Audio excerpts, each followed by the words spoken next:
को याद करने आए हैं जिन्होंने पूरे भारत को झकझोरने का काम किया। आज हम उस आत्मा को याद करने यहाँ आए हैं जिन्होंने हमारे बाबा साहब के इतिहास पर जो पन्ने को खत्म किया जा रहा था, उस पन्ने को हम भारतवासियों के बीच में, हम बहुजन समाज के बीच में पहुंचाने का काम किया। आज माननीय काशीराम साहब की पुण्यतिथि है।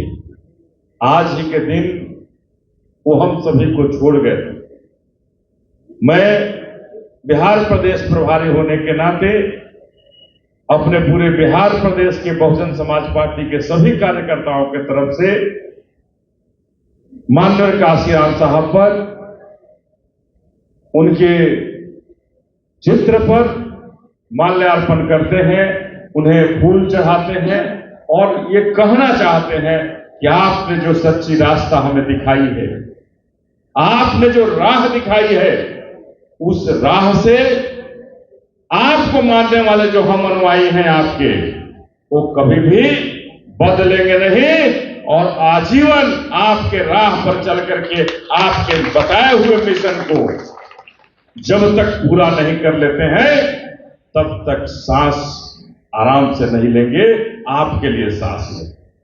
क्या हम सभी ये संकल्प ले जाए? तो हाथ उठाकर संकल्प लीजिए कि आप माननीय काशीराम साहब के मिशन के लिए बोलिए, माननीय काशीराम साहब के मिशन को पूरा करने के लिए हम सभी उनके बताए हुए आदर्श पर चलने का काम करेंगे। तो हम जिस बिहार में सबसे पहले उन्होंने कैमूर में दिया, जिस रास्ता को उन्होंने सबसे पहले कैमूर में बताया और उसके रास्ते होते हुए उन्होंने बिहार के अन्य पगडंडियों को पकड़ा, चाहे वो बक्सर की बात हो, सासाराम की बात हो, वो सारे जगह गए, साइकिल से गए, लेकिन सबसे पहले इसी कैमूर की धरती पर उन्होंने पैर रखा। तो हम कैमूर वासियों का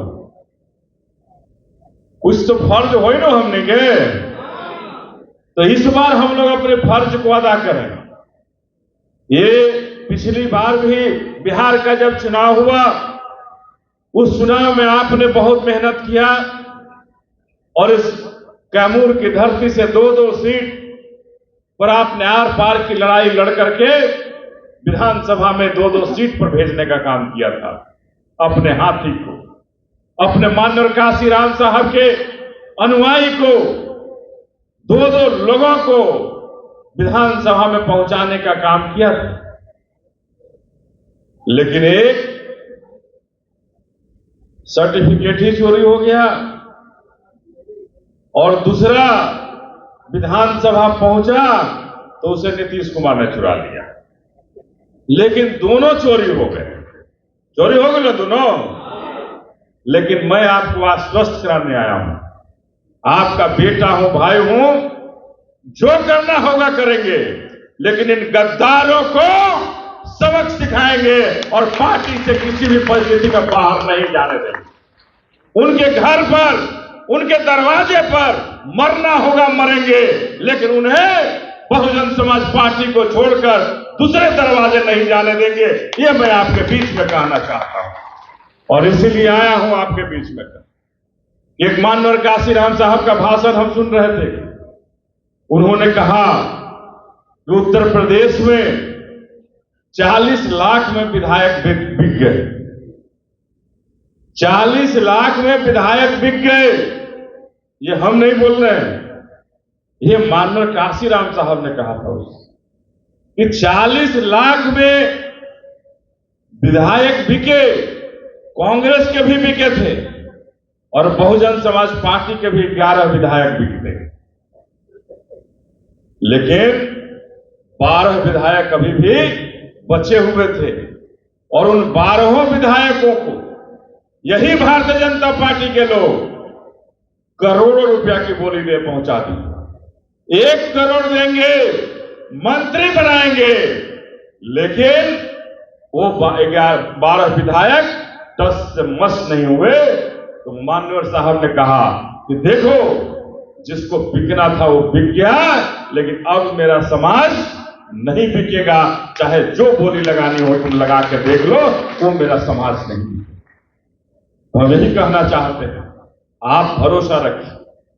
आप जिस तरह से माननीय काशीराम साहब के मिशन को आगे बढ़ाने के लिए ठाने हैं, जहां देश पूरे भारत में मनुवादी और सामंतवादी व्यवस्था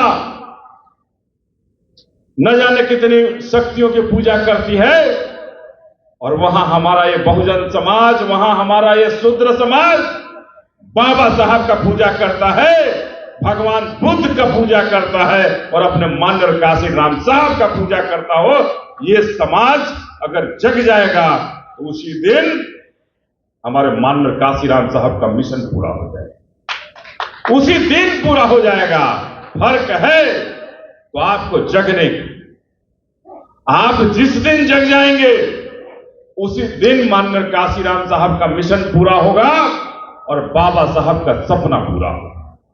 अगर इन दोनों को पूरा करना चाहते हैं तो हम आप सबों से गुजारिश करने आए हैं, आप सबों से ये बताने आए हैं कि अभी हमारे मंच पर कुछ लोग कहे कि ऐसे हो रहा है, वैसे हो रहा है, लिस्वी भवन हम ऐसे भर देते। मैं किसी पर टीका टिप्पणी नहीं करना चाहता, लेकिन हम माननीय काशीराम साहब के चेले हैं। आप अगर किसी को कहेंगे तो पूरी बात समाप्त होनी चाहिए, निष्कर्ष निकलना चाहिए, हल निकलना चाहिए, और तभी हमारे पार्टी का मिशन पूरा होगा, और तभी हमारे बहुजन मिशन पूरा होगा, और तभी हमारे बाबा साहब का मिशन और सपना पूरा होगा। तो हम आपसे कहना चाहते हैं कि आप अगर भरना चाहते थे तो किसने मना किया था आपको भरना? किसने कहा कि लिच्छवी भवन को मत भरो? मैं भरने में विश्वास नहीं करता हूं, मैं दिल में विश्वास करता हूं कि आपको और हमारे दिल में कितने काशीराम बसते हैं, कितनी बहन मायावती बसती है, यह स्पष्ट करना होगा। यह स्पष्ट करना होगा कि माननीय काशीराम साहब का नाम ले और बगल में उनके लोगों के लिए छुरी रखें, बगल में उनके लोगों के लिए तलवार रखें, तो हम कैसे मानने वाले हैं माननीय काशीराम साहब? अरे माननीय साहब को मानते हो तो माननीय साहब के सोच को मानना होगा। माननीय साहब हमारे बीच नहीं है तो उनको सेव खिला दोगे और उनको पेड़ा खिला दोगे और उनको कुछ खिला करके खुश कर दोगे।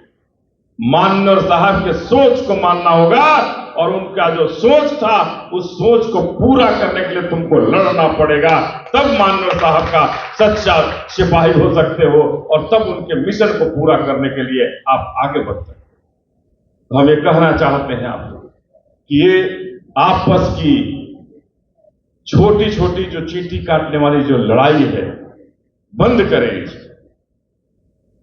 इस लड़ाई को बंद करें, और लड़ना है तो लड़े माननीय काशीराम साहब के मिशन के साथ। जो खिलाफत करता है आप उससे लड़ो, उन सनातनियों से लड़ो जिसने तुम्हें शूद्र बनाकर हजारों साल बंधक बनाया, और फिर से कहता है कि हम तो नए हिंदू बन रहे हैं, नए सनातनी बन रहे हैं।